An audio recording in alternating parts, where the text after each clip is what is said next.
Theater in ancient Greece was important because it created the basis for modern theatrical norms, taught lessons through its stories, and allowed the Greek people to find truth in humor.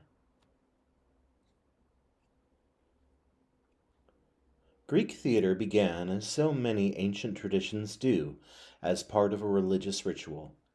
Athenians worshipped Dionysus, the god of wine, 4 times a year with special festivals. The most important of these was the festival Dionysia, held in March or April. At some point in the 6th century BC, the religious festival began to change. Instead of chanting or speaking the stories of the gods, the Greeks at the festival began acting them out. Actors stepped forward and spoke rehearsed lines. According to tradition, the first actor in Greek history was named Thespis, which is why we still call actors thespians today in his honor. Theaters in ancient Greece had much of the same setup as today. Actors presented plays on a flat circular stage called an orchestra. That is the basis of the modern theatrical stages. The stage ended with a structure that actors could walk out of known as a skene, from which our modern word scene is derived. The actors on stage wore costumes and masks that both exaggerated their emotions and acted as a basic megaphone. All of these can still be seen in modern theater as the costumes, makeup, and microphones worn by actors. Greek theaters set the stage, as it were, for modern theater. The festival Dionysia eventually became a theater festival and competition with the best playwrights entering their plays for prizes. They would often present both tragedies, plays that generally ended in death, destruction, and misery for all involved, and comedies, plays that entertained the audience and often mocked prominent Greeks. Both served a purpose. Tragedies were not just presented for entertainment, they were used in the same way as the epic poems of Homer, to teach a lesson to the audience. An example of this can be seen in the play Oedipus the King by Sophocles.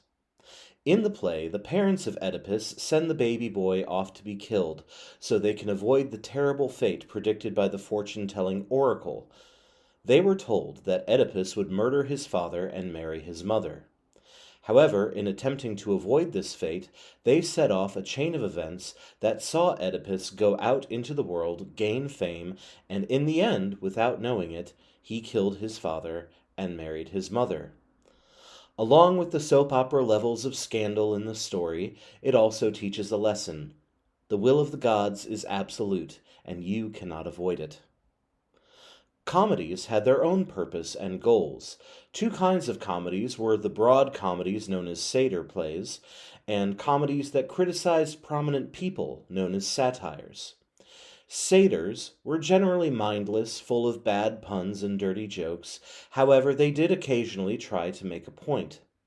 The Greek playwright Aristophanes wrote a play called Lysistrata, where the women of 2 warring city-states refused to sleep with their husbands until they stopped going to war against each other. It made the audience laugh, but also made them think. Similarly, satires had points as well. Aristophanes also wrote satires like The Birds and The Knights, where heroes were based on real Athenians, while the villains were written to mock arrogant, selfish, or foolish politicians. While many of the ancient Greek plays were lost to history, we still have some, and they are still performed today. Greek tragedies and comedies have not lost their meanings either. Often these plays will be produced because their morals still have power in modern times.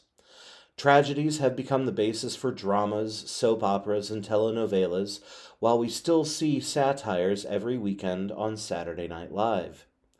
The foundations of modern theater and film can be seen in the works of ancient Greek theater.